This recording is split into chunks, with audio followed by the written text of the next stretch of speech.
Bonjour à toutes et tous. On commence par une prise de refuge. Sange che tang tsoge cho nam la chun chu paratu dani kyapsu chi ndagi jin tsogi pe sunam ki rola penchir sange du paraisho.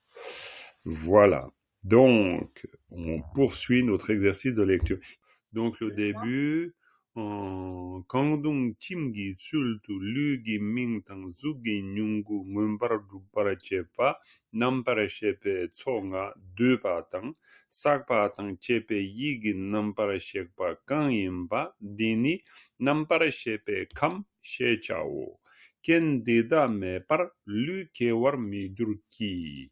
On en est là, d'accord, hein? Donc ça, cette lecture que je viens de faire, normalement, c'est petit à petit la lecture que vous devez réussir à faire. Ah, bah, pas tout de suite, mais à un moment donné, c'est aussi bien que vous sachiez que vous allez dans cette direction-là. Alors, en Caro, parce que je sais qu'après tu pars travailler, hein. Donc, non, ah non, pas aujourd'hui. Oh, mais c'est bien ça. Non, Donc, le mercredi, je travaille pas le mercredi. ah, d'accord, d'accord. Ok. Alors, eh bien, mais je vais quand même te demander de relire toute cette partie parce que tu as de la facilité. Comme ça, après, on travaillera surtout la deuxième partie. Mais tu y vas tranquille. Faut vraiment pas lire vite. Qu'on ait tous le temps de lire avec toi, hein. Donc, tout le monde lit, évidemment. Vous fermez votre micro, mais vous lisez quand même. Alors, on t'écoute, Caro. Kangdong Kimki Tsultu, Luki Mintang Suki Nyugu, Ngan Chopar Chepa, Nampar Chepe Tsogna du Patang, Sak Patang Chepe Yiki Nampar Chepa, Kanyinpa Dini. Nampar Shepe Kam Shechao. Quien didak me par Lukie Warmi Gurki. Très bien, tu t'arrêtes là. Lu Kiewar Migurki, hein. Kiewar Migur. Kiewar Migur. Alors là, de nouveau, je reprends ma petite marotte. Mais clairement, grâce à la lecture, vous repérez qu'il y a Kiewar Migur. Alors bon, voilà, c'est un mot, c'est un groupe de mots. Dans le cours précédent que j'ai donné juste avant, je disais, ben voilà, si par exemple on dit le banc derrière la maison, ben c'est un groupe de mots. Et ça veut dire que c'est un groupe de mots en français qui est évident pour nous parce que on a une idée globale. On n'a pas besoin d'analyser chaque mot. On sait le banc derrière la maison. Point.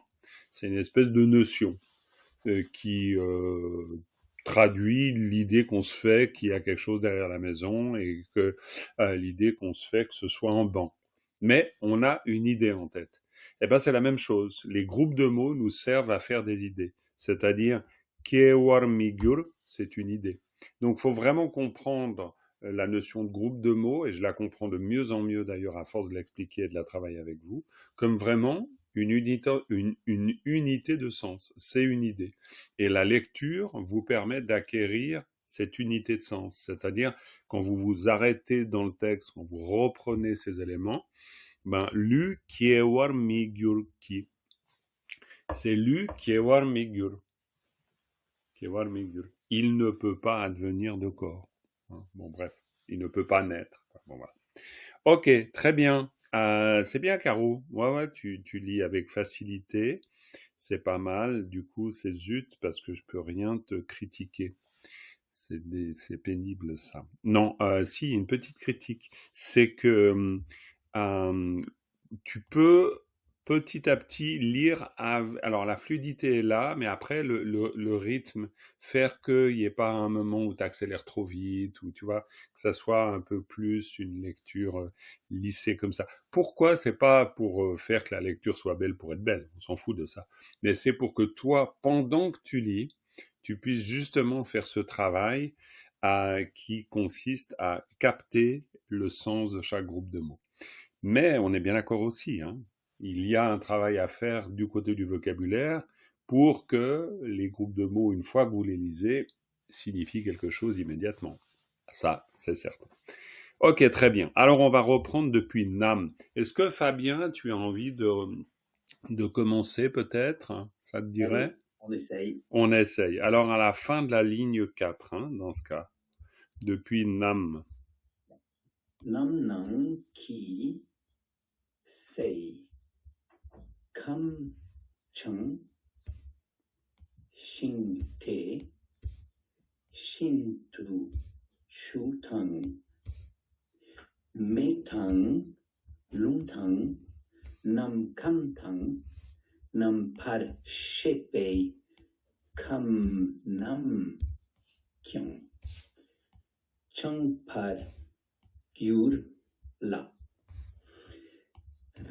Tam Che Tu Pa Te. J'ai toujours un doute si c'est le wa ou le pa. Mais C'est un pas. Tu Pa Te. C'est un pas. C'est un pas. C'est un pas. Le wa est cette lettre-là. Oui. Ah oui, tu vois. Détail. T. Alors, le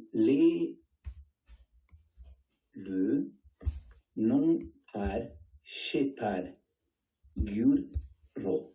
Alors, ngunpar dupar, c'est pas un shepar, c'est un dupar. Ouais, ngunpar dupar gyuro. Ngunpar dupar gyuro. Ngunpar dupar gyuro. Ouais, alors là, effectivement, là, on a un gros groupe de mots, ngunpar dupar gyur, qui est assez long. Et alors c'est le banc derrière la maison, parce que pour le japonais qui apprend le banc derrière la maison, c'est aussi assez long.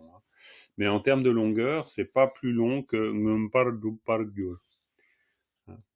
Donc voilà, ça veut dire que c'est une unité de sens, et ngunpar dupar gyur, ça veut dire faire que cela devienne manifeste. Alors ça, voilà, ça c'est l'apprentissage que vous faites ensuite avec le vocabulaire pour acquérir ça. Mais sinon, pas mal. C'est pas mal, Fabien. Je dis pas mal, je dis pas très bien, simplement parce qu'il y a des endroits. Il y a la fluidité. Oui, et puis il y a des moments où les groupes de mots sont pas complètement là, mais j'ai pas voulu t'interrompre parce que c'était quand même bien, donc fallait pas te couper dans ton élan. Après, là, on va retravailler le texte et les groupes de mots vont apparaître d'une manière plus claire. Alors, Dominique, tu nous fais cette lecture, veux-tu bien? Ouh. Oui, je vais essayer. Là, j'ai moins... T'as moins travaillé, J'ai moins préparé celui-là. T'as moins préparé. Bon, ok, alors tu prends plus de risques, mais écoute, ça va aller très bien. On va voir. Mais oui, ça ira très bien. Nam Nam Ki Se Kam Song Shin Te Shin Tu Shu Tong Me Tong Long Tong Nam Ka Tong Nam Par Shepe Kam Nam Kyung Song Wa Gyola. C'est très bien, tu t'en sors très bien. Tam Che Du Pa Télé Lu, pardon. Télé, c'est très bien, télé. Lu Nun Pa Dru Pa Gyo Wo. Mais c'est très bien, c'est très bien. Ah ouais, ça va. Une petite remarque sur la prononciation. Quand vous avez lung, ra la ta la shapkyu lunga lung, lung c'est le vent, le souffle, mais le fait que ce soit écrit avec un ra la ta la, le la monte. Ra la ta la shapkyu lunga lung. Donc vous dites lung, lung. Vous dites pas lung, vous dites lung. Donc le son il monte légèrement, lung. Il y a des sons qui montent, des sons qui descendent. Lung. Lung. Lung. Le vent, le souffle, mais par exemple, Lungpa, c'est le pays. Donc Lungpa, c'est une vallée. La Shapkyu Lunga Lung.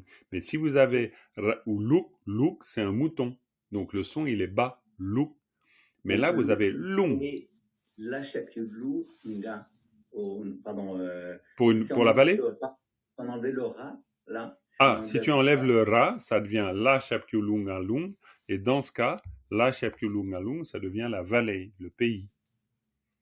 Et dans ce cas, vous ne le prononcez pas de la même manière. Vous dites lung, lungpa, lungpa. Donc c'est bas le son. Tandis que là, vous dites lung. Bon, voilà, c'est juste un petit détail. C'est pas des détails évidents à acquérir, hein, on est bien d'accord. Hein. Ça, c'est toujours une difficulté pour nous. Parce que repérer que quand ça s'écrit comme ça, le son là monte. Bon, déjà, il faut se souvenir que le son là descend d'habitude. Bon, ça, déjà, voilà. Mais faut rester attentif à ça. Donc, pas mal. Qu'est-ce que je pourrais te trouver à redire? Pas grand-chose, c'était plutôt bien.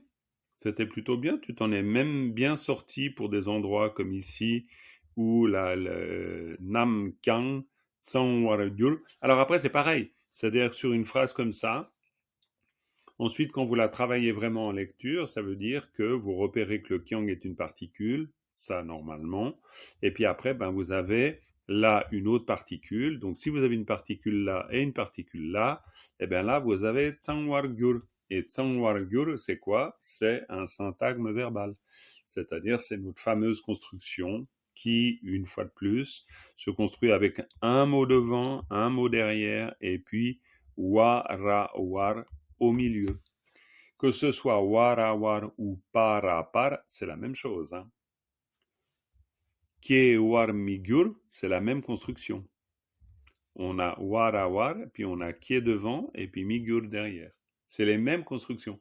C'est vraiment, je vous dis les mêmes parce qu'au départ, quand vous les voyez, vous ne pensez pas que c'est la même construction. Ou peut-être vous pensez déjà, j'en sais rien. Mais disons, c'est pour vous rendre attentif et faire qu'au bout d'un moment, quand vous voyez ça, Kiewar migur, ben, Kiewar migur, c'est kie, c'est warawar au milieu et c'est migur après.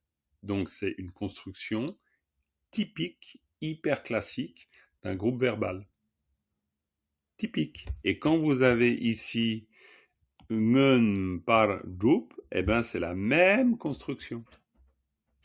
C'est pareil. Oh, c'est pas grave. C'est la même construction. Vous avez un mot avant, vous avez par à part et le mot derrière. En l'occurrence, le mot derrière, c'est un verbe. En général, c'est un verbe derrière. Mais bon, voilà. C'est juste pour que, surtout, vous compreniez la structure. De la même manière, ici, du par gyur. Hein? C'est la même structure. Pareil. Donc, tsangwar gyur, c'est la même. Et puis, vous commencez à en avoir pas mal de gyur. Hein? Kiewar migur, tsangwar gyur, drupar gyur. Donc, gyur, gyur, gyur, c'est toujours gyur. Pourquoi? Parce que c'est un auxiliaire tibétain classique que vous retrouvez. C'est ce qu'on peut considérer comme étant un verbalisateur. C'est juste pour faire que quand vous lisez, vous ayez en même temps, petit à petit, ce réflexe qui fait que vraiment vous voyez le groupe de mots. Oui, Caro. Du coup, là, dans ce vers-là, on s'arrête on respire à Kyang et après on va et après l'autre groupe de mots, ça va jusqu'à là, on est d'accord. Mais Kyang fait partie du premier groupe de mots. Alors, ici, Kyang. Ah non, non, non. Ah oui, alors attends. Oui, alors c'est-à-dire que c'est une particule. Exactement, parce que c'est une particule. Voilà, c'est une particule qui va avec le premier groupe de mots. Okay, et puis ensuite, Sanwargyurla. Et le la est une particule qui vient avec le deuxième groupe de mots. Mais les particules, encore une fois, hein, c'est les crochets des wagons. Hein. Donc, faut pas confondre le crochet avec le wagon. Hein. Le wagon, c'est le wagon. Donc, le wagon, en l'occurrence, c'est avant le kyang. C'est ça, le wagon. Et puis, c'est après le kyang. Bien d'accord. Ça, c'est important. Je vais juste vérifier un truc. Non, c'est bon. Juste une petite question oui, je t'en prie. Au gyur, il y a le ao pour le premier puis le dernier, mais pas pour le... Exactement. Complètement. Là, c'est juste une question d'orthographe ou C'est une question c'est... d'orthographe parce que c'est une question d'orthographe importante, étant donné que c'est un verbe qui change de forme au passé, au présent et au futur. Ah, d'accord. Voilà. Donc alors, si on reprend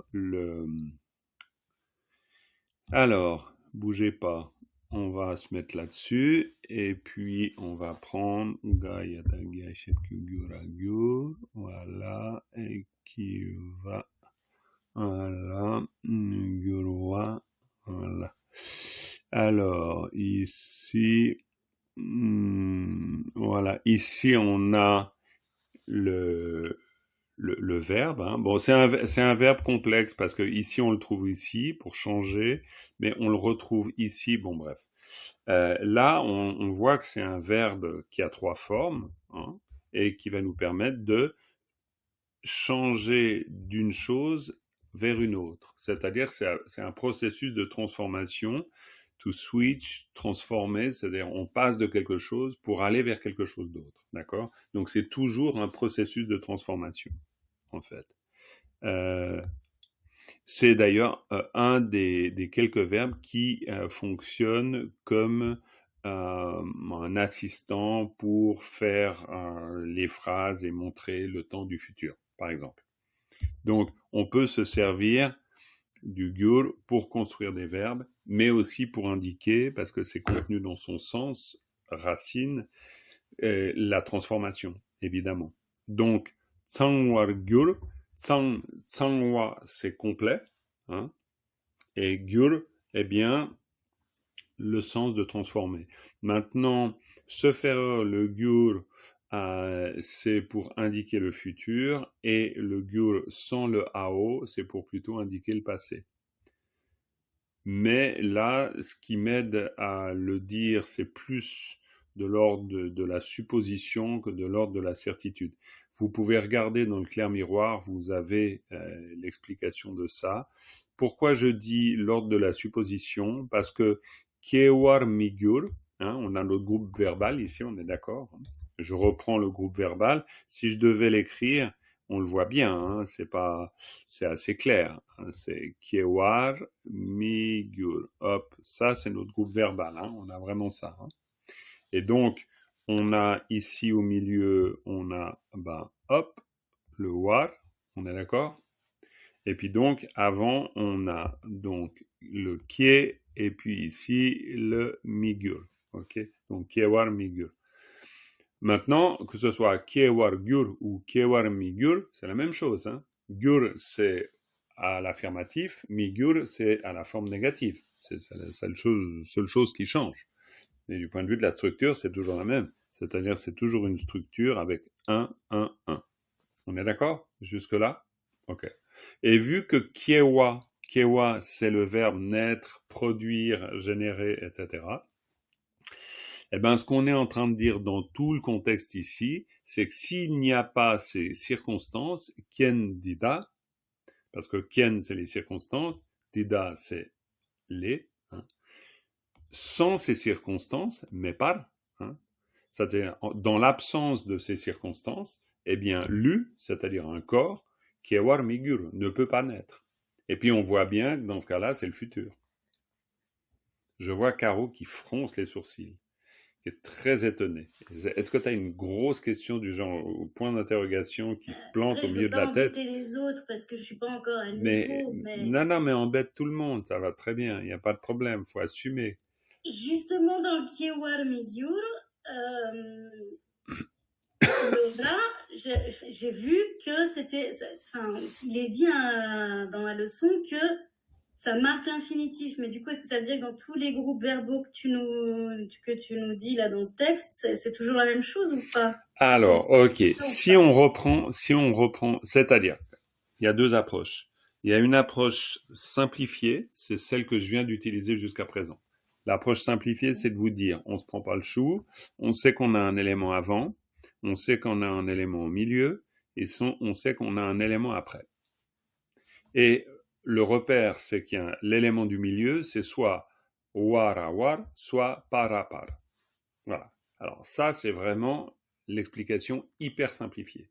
Pourquoi? Parce qu'on n'a pas parlé de la forme verbale, on n'a pas parlé du warawar ou du parapar, et pourquoi l'un et pourquoi l'autre, est-ce que ça veut dire? Mais c'est simplement qu'on ait un minimum de repères. C'est-à-dire que dans un texte comme celui-là, on voit que cette structure, elle revient, si là, dans l'extrait de texte, je pense qu'elle doit revenir un nombre de fois, je sais pas, c'est 5, 6, 7 fois à la rigueur. Donc ça revient très très souvent. Donc ça, c'est déjà ce niveau très simple d'explication est quand même utile parce que au moins on a repéré quelque chose. Maintenant, si on rentre dans le détail, ici, là, juste cet élément ici, l'élément au milieu, c'est quoi ça? Eh bien, c'est première lettre, c'est un nominalisateur. Deuxième lettre, c'est une particule oblique. D'accord? Donc, le nominalisateur, c'est, si c'est un verbe avant, un verbe nominalisé. Et un verbe nominalisé, c'est un verbe à l'infinitif. C'est-à-dire kewa, naître. Tu me suis là, Caro? Ok. Bon, alors voilà. Donc ça, c'est un verbe nominalisé, donc un verbe à l'infinitif. Donc kewa. Maintenant, le ra, pourquoi on utilise la particule oblique ici? Parce qu'en fait, on peut l'utiliser pour plein de raisons, mais une des raisons, une des fonctions, c'est, alors je dis pas que c'est, est-ce que c'est vraiment l'explication, on va dire, classique qu'on donnerait, mais le ra, en tant que particule oblique, reste une particule oblique dans sa nature, c'est-à-dire sa nature, c'est de marquer le lieu d'incidence, d'accord? Fondamentalement. À partir de là, on peut utiliser le ra comme marque d'incorporation, c'est-à-dire quelque chose qui va indiquer le en, en. En français, quand on dit transformer du lait en beurre, ça veut dire qu'on indique une transformation.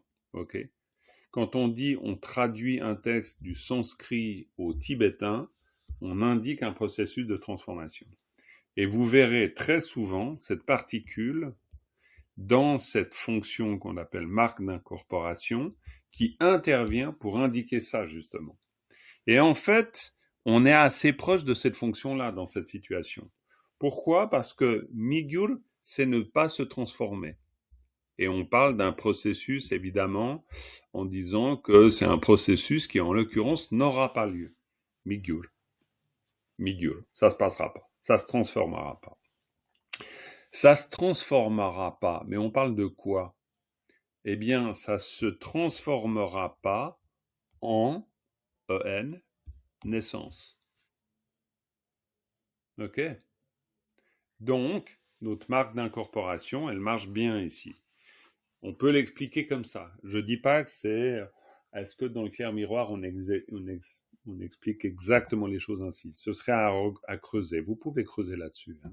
C'est toujours très intéressant. Mais en tout cas, donc le ra comme marque d'incorporation, et si on le traduit par en, eh bien, ça veut dire ça ne se transformera pas en naissance. Et donc, en fait, maintenant, quand on parle en français, plutôt que de décrypter d'une manière littérale le tibétain, Kiewar Migur, c'est ne naîtra pas, tout simplement. Ne pas naître. Mais on utilise cette construction, parce que si on utilisait juste naître, ben on indiquerait juste le fait de naître, mais pas le fait de la transformation d'un processus. On n'indiquerait pas, même pas la transformation, on n'indiquerait pas la présence d'un processus de transformation. Vous voyez? C'est pas. Rappelons-nous, et ça c'est une chose importante. Rappelons-nous que le tibétain est une langue monosyllabique. Donc, on n'est jamais en train d'utiliser une syllabe au hasard. C'est-à-dire que la syllabe, elle continue à contenir le sens qu'elle tient, fondamentalement. Donc, gyur, ça a le sens de transformation. Et ce sens-là, il reste dedans.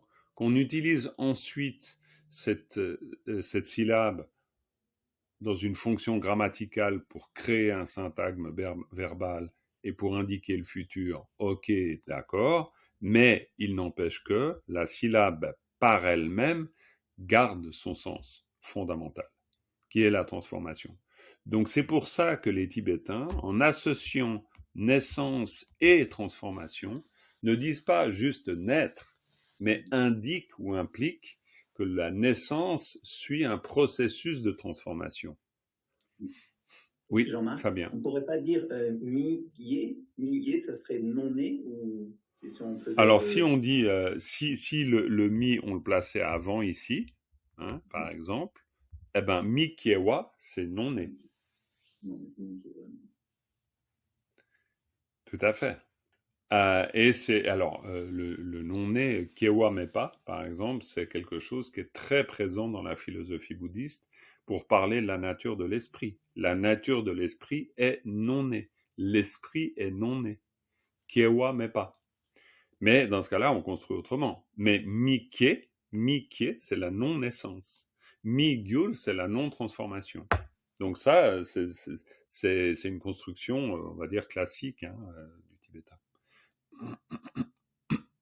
Donc, voilà, alors, on pourrait dire, voilà, ça c'est l'analyse un peu plus fine, voilà, détaillée de la construction du syntaxe verbal, mais après, il faut se souvenir aussi de la version simplifiée, c'est-à-dire que nous, dans notre texte, dès lors qu'on voit quelque chose qui ressemble à un mot plus parapar ou warawar plus en autre mot, ben, il doit y avoir un peu des warnings qui s'allument en se disant là on a affaire à une construction. D'autant plus que après lu, si on a un peu renforcé le vocabulaire quelque part, lu on sait que c'est corps. Donc là évidemment, c'est pour ça que le vocabulaire à un moment donné, vous pouvez pas le laisser de côté. C'est très important le vocabulaire parce que même un minimum.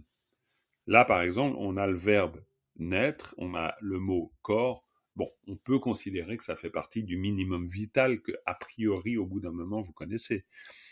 Tu vois ? Bon. Combien faut-il de mots en français pour à peu près bien s'exprimer ? Je pense que ça tourne entre 2000 et 4000 mots. 4000, c'est déjà beaucoup. Donc, on n'en est pas à beaucoup de mots, hein, en fait. Peut-être je dis une grosse bêtise, mais il me semble, dans mon souvenir, c'était à peu près ça. Annie, peut-être tu s'en souviens, je sais pas. Hein, ça, elle devrait le savoir. Elle bouge plus, Annie.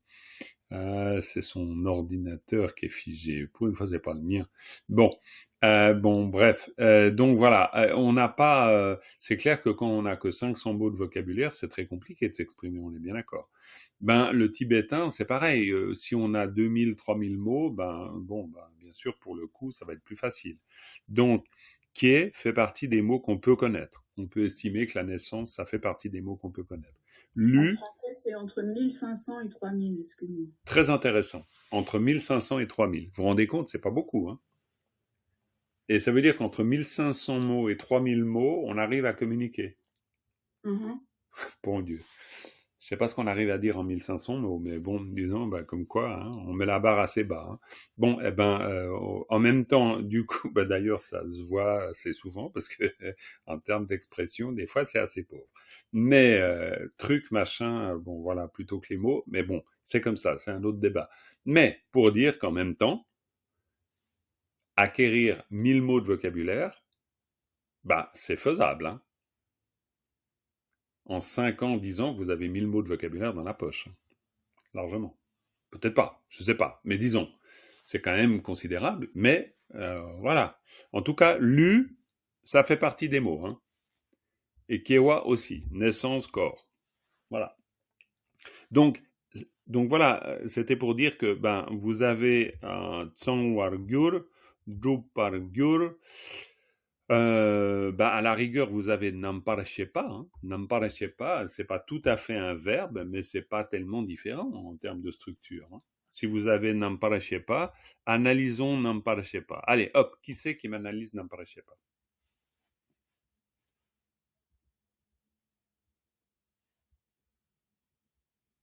Ouh, les micros qui restent fermés à double tour. Je laissais dire. Eh ben bravo Véro, mais voilà qui prend le risque. Tu nous ouvres ton micro. Vas-y, dis-nous un peu. Non, je sais pas trop, mais écoute, essaye. Le G, ce serait dire, et il y a le génitif ainsi dit, avec le chépé. ainsi, quelque chose. Et... Alors, on est bien d'accord déjà qu'on isole notre groupe. Hein. Donc, Agiwi, on n'en parle pas hein, à la fin. Hein. On n'en parle pas du tout. Hein. On parle juste de l'élément qui nous fait penser à cette structure-là. On est d'accord. C'est-à-dire, on a un élément là devant et un élément là derrière. Hein. On est d'accord. Hein. Ok. Donc maintenant, tu essayes de me dire...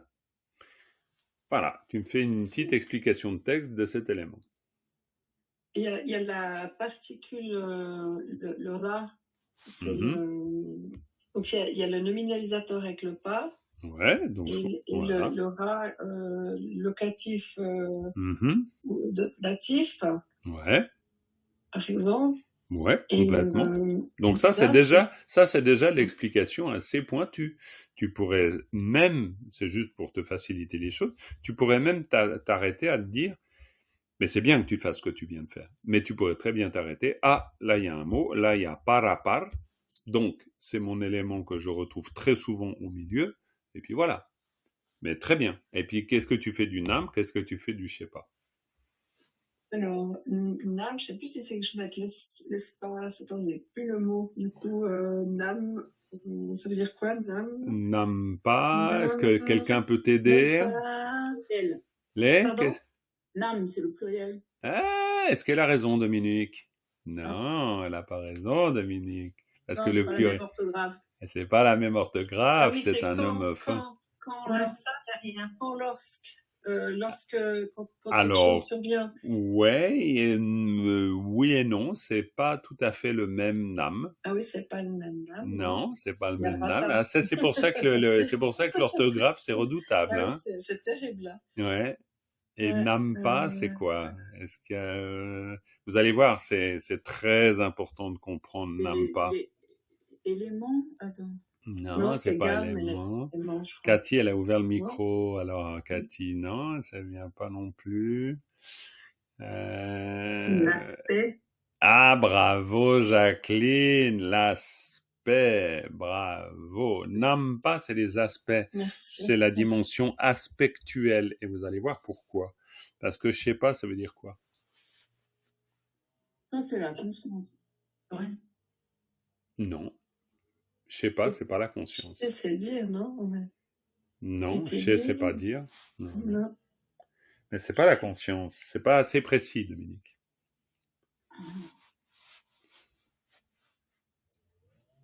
Non, précis. Hein. Moi, je veux des faits, pas des sous-entendus. Je sais pas, c'est un verbe. Il signifie quoi le verbe? Bravo. Voilà, Cathy. Je sais pas, c'est le verbe savoir. C'est un fait, ça. D'accord? Donc, savoir, je sais pas, donc, je sais pas le verbe savoir. Jusque-là, on est d'accord. Je sais pas le verbe savoir. Et puis, ensuite, on a quoi? Et puis ensuite, avant, on a nam pas. Donc, savoir en aspect. E-N, savoir en aspect. Qu'est-ce que veut dire savoir en aspect? Ça veut dire que la conscience, parce que Namparashepa, c'est la conscience, Namparashepa. Mais c'est une conscience qui connaît les choses en fonction des aspects qui sont perçus. Namparashepa. Ce n'est pas une conscience qui comprend la nature des choses. C'est une conscience qui s'arrête sur la dimension aspectuelle de la réalité.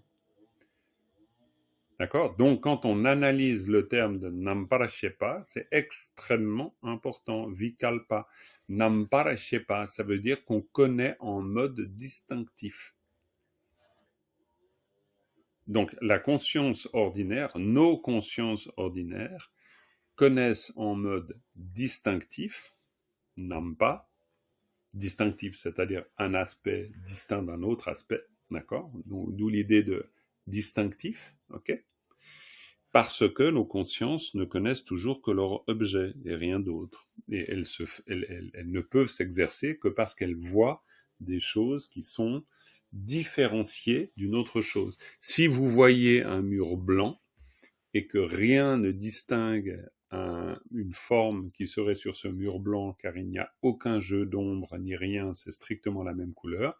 Pour vous, quoi comme pour moi d'ailleurs, la conscience visuelle n'a absolument pas la possibilité de voir deux objets. Elle ne peut pas voir deux objets. Elle ne verra qu'une surface blanche. Pourquoi? Parce qu'il lui faut pouvoir distinguer des aspects. Donc distinguer des choses, oui, ben, je peux pas le dire autrement. Il faut distinguer des aspects. Et c'est pour ça qu'on dit Namparashepa. Namparashepa, c'est la conscience à partir des 5 sens. Non, c'est pas la conscience à partir des 5 sens. Là, je suis désolé, mais je suis très carré et très exact. C'est le savoir en mode aspectuel. Ça veut pas dire autre chose.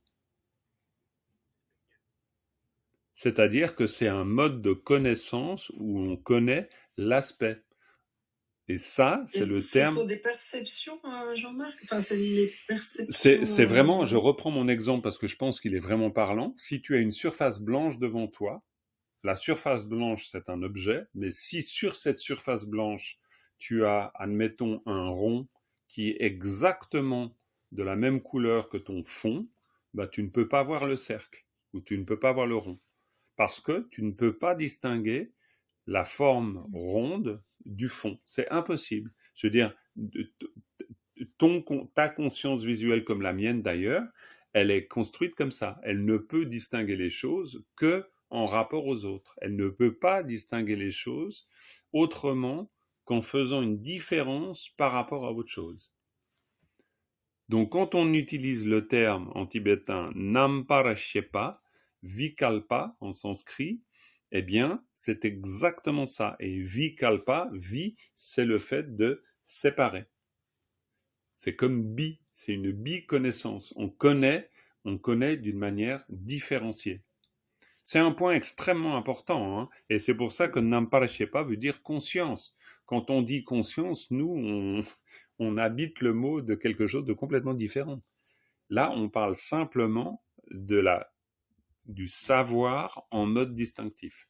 Conscience par la différence. Exactement. Et si vous y réfléchissez bien, si vous n'avez pas la possibilité de faire une différence entre deux objets, vous ne pouvez pas voir qu'il y a deux objets.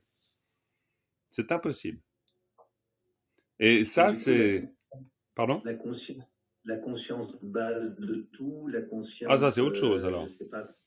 Non, c'est autre chose. On parle d'un niveau de conscience plus élevé. Oui. C'est simplement avoir une conscience qui différencie mieux les choses. Non, c'est juste là on se borne du point de vue de l'Abhidharma, on se borne à décrire des modes de fonctionnement de l'esprit. C'est-à-dire que les 5 consciences sensorielles comme la conscience mentale ne comprennent les choses, c'est-à-dire Shepa, ne savent les choses, ne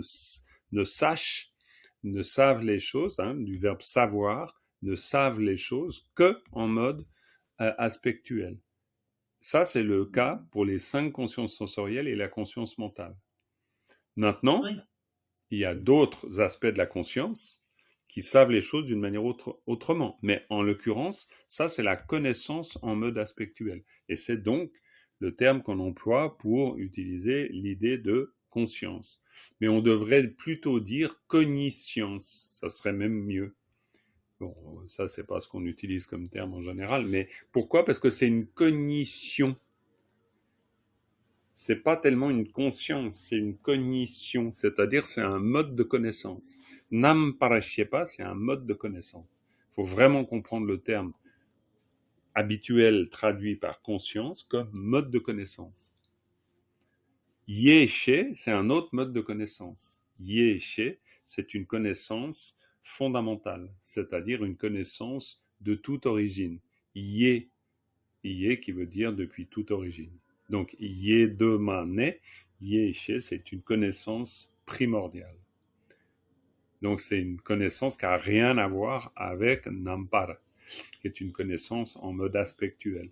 Donc, voilà. Mais c'est pour ça que quand on fait du tibétain, on fait du dharma. Mais on fait du dharma de manière un peu sérieuse. Par contre, alors en étant très carré.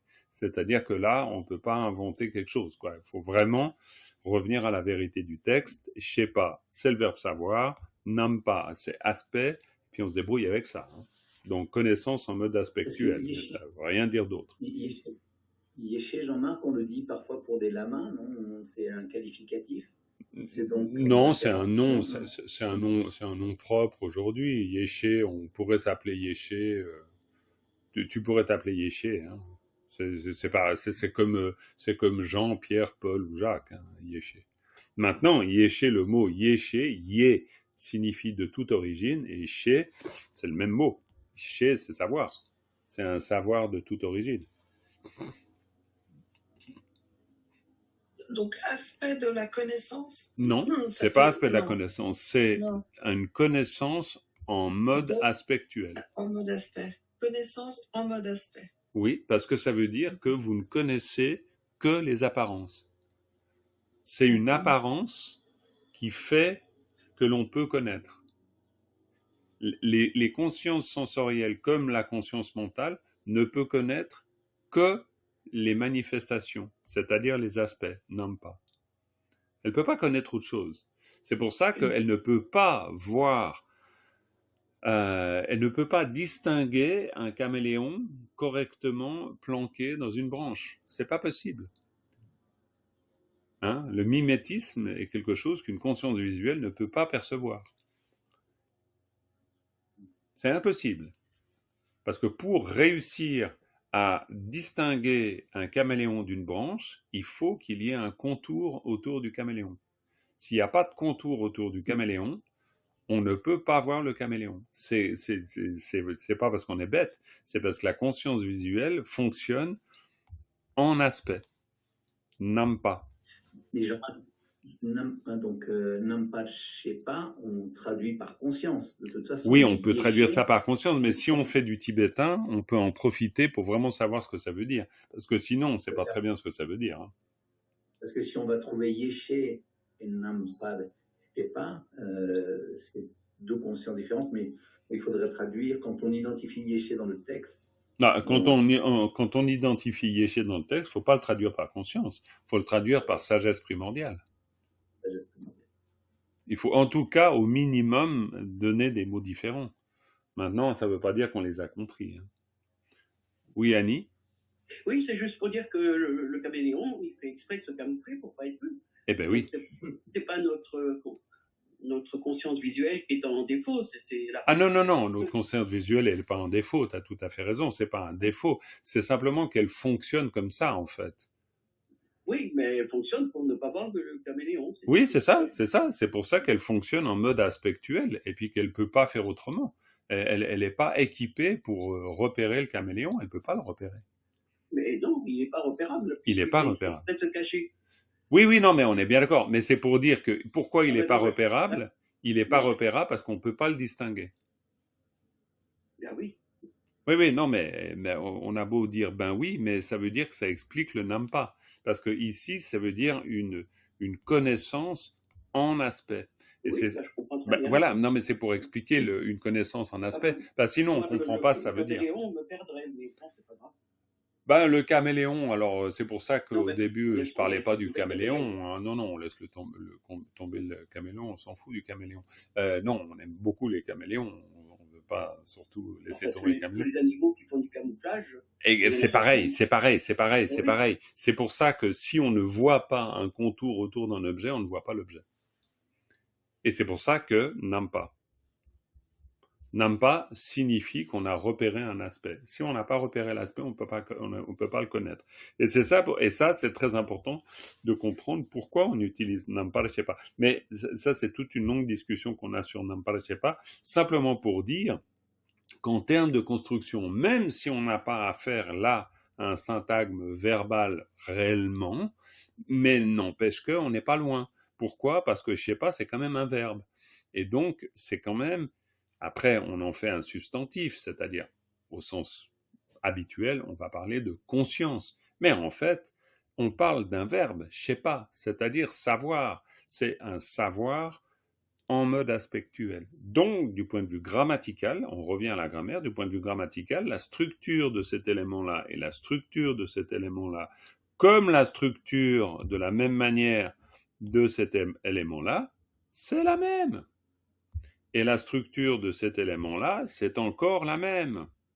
Là, je voudrais revenir sur celui-là, parce que tout à l'heure, tu as dit en fait, dans ce que tu as présenté tout à l'heure, il y en a 2 d'emboîtés. Oui, il y a aussi Un même celui-là. par groupe Oui, ben, il et y a ça groupe par aussi. lot. Mais oui, il y a aussi celui-là. Ils sont emboîtés. Ils sont emboîtés. Ouais, mais ça n'empêche pas, hein. Ils sont emboîtés, mais c'est le même principe. Ça s'emboîte, mais pourquoi ça s'emboîte? Parce que, alors encore une fois, on est bien d'accord que les particules, c'est quoi? Je reviens Des toujours à... Pokémon. C'est des... Oui, et c'est surtout des crochets par rapport à des wagons. C'est-à-dire que quand c'est un crochet, ben, vous pouvez avoir un wagon devant, un wagon derrière, mais le wagon derrière peut aussi avoir un wagon encore plus derrière. Donc, le principe des crochets avec les wagons, ça marche bien, hein. Alors, les Tibétains, heureusement, nous font grâce d'un syntagme verbal à 4 éléments. Alors là, ça commencerait à devenir pas mal, quoi. Mais là, déjà, à 3, c'est assez solide, hein. C'est-à-dire que on parle de quelque chose qui, voilà, une transformation qui permet d'accomplir ce qui devient manifeste. Parce qu'on a 3 idées, hein, quand même, hein, dans le même syntagme verbal. Donc, après, on peut simplifier tout ça en disant rendre manifeste. Ou manifester, tout simplement. Mais dans le fond, c'est quand même ça dont il est question. Vous voyez l'idée? Ok, non, mais c'est bon. Là, on fait un peu, on va dans le détail, on coupe les cheveux en 4. Mais c'est quand même pas mal de faire ce boulot-là, parce que dans l'espoir qu'ensuite, ben, vous finissiez par, quand vous voyez ces structures-là, qu'il y ait une forme de réflexe pour vous en train de vous dire « Ah, ok, c'est de ça dont ça parle ». Mais de la même manière, si on regarde ici, on a « Nampareshepa », on l'a de nouveau. C'est pas ce que je voulais faire. Ici, on a « Nampareshepa », ben voilà, « Nampareshepa ». Paf, on a « Nampareshepa » ici. Ok? Et puis, on a encore un « Nampareshepa » ici. Hein. Hop, hop, hop, hop. Si on est là, par exemple, comment vous analysez ce qui vient avant, c'est-à-dire ça?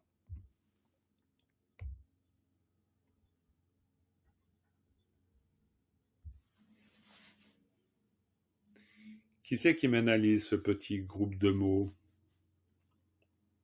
Moi, je veux bien Vas-y. essayer. Bon, et non, je sais pas, donc on vient d'en parler, on va pas... Ouais. Je veux dire, il y a le qui au milieu. Et c'est quoi le qui? Génitif. Ouais. Et D'abord sur le génitif. Le génitif, c'est quoi le génitif? Ça relie le déterminant et le déterminé. Exactement, ça relie un déterminant et un déterminé. Le déterminant qui est toujours où, à gauche ou à droite? À gauche. Exactement. Donc c'est toujours déterminant à gauche, déterminé à droite. Ça pourrait être quoi comme relation d'un autre type?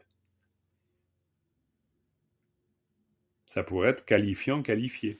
Ah, okay. Oui, qu'est-ce qu'il pourrait y avoir encore comme autre type de relation typique du génitif? Caro, elle l'a dit. Possédant, possédé. Yes, possédant, possédé. D'accord? Ça, c'est important, vous compreniez. Possédant, possédé, qualifiant, qualifié, déterminant, déterminé. C'est important. Pourquoi? Parce que possédant, possédé, matas. Matas, c'est quoi? Si on devait faire une construction avec le génitif, matas, c'est quoi qui est à gauche, c'est quoi qui est à droite? Tasse de moi. C'est tasse de moi? Non, donc c'est dans le sens... C'est où? Qu'est-ce qu'il y a en tibétain? Nirkayul. Oui, nirkayul, oui. Donc ça veut dire à gauche, le possédant, oui, et puis à droite, le possédé. Kayul, nirkayul. Exactement. Donc c'est pour ça que l'entraînement à la construction du génitif, c'est très important, hein, d'avoir un peu d'aisance là-dessus, ça va nous aider. Parce que si on doit dire matas, nirkayul. Voilà. Très bien, ok, bon, parfait. Maintenant qu'on a clarifié le génitif, donc je te laisse poursuivre, Dominique. Donc le yi, c'est le mental. C'est l'intellect même. Mais bon, le mental, ça va très bien. Le mental, c'est parfait, le mental.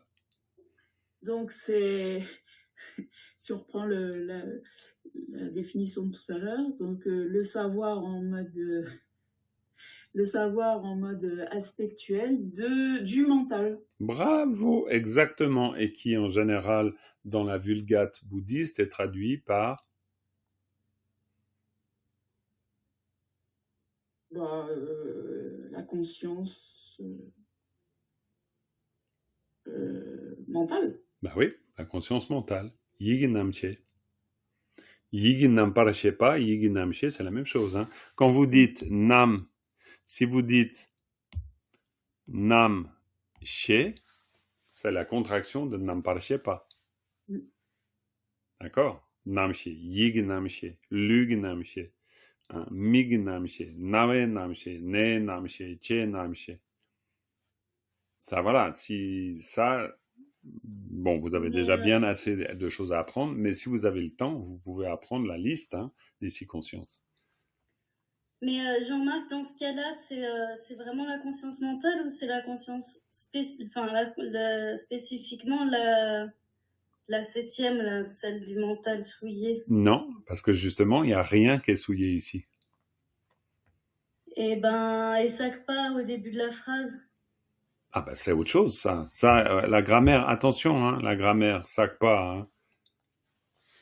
La grammaire importe quand même. Tu peux très bien dire, il faut pas confondre ici le Sakpa, oui, qui indique cela, mais si tu veux parler du mental souillé, c'est-à-dire de la 7e conscience, tu l'exprimes pas comme ça.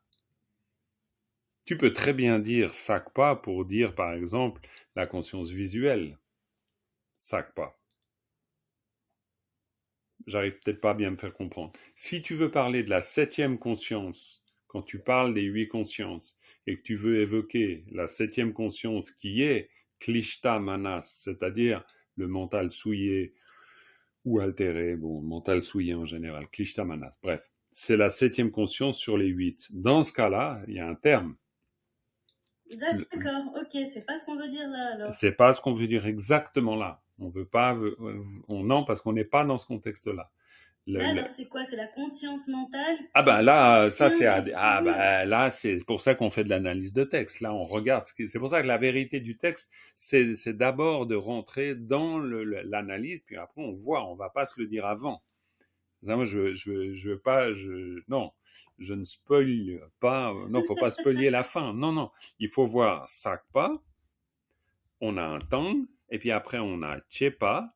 Sakpa tang Chepa et Sakpa tang Chepa. Évidemment, là on a un groupe de mots. Sakpa tang Chepa. Sakpa tang Chepa. Oui. Sakpa tang Chepa. Ça veut dire une forme de, voilà, on peut dire, est-ce qu'on pourrait dire souillure réellement? Oui, d'une certaine manière, ouais.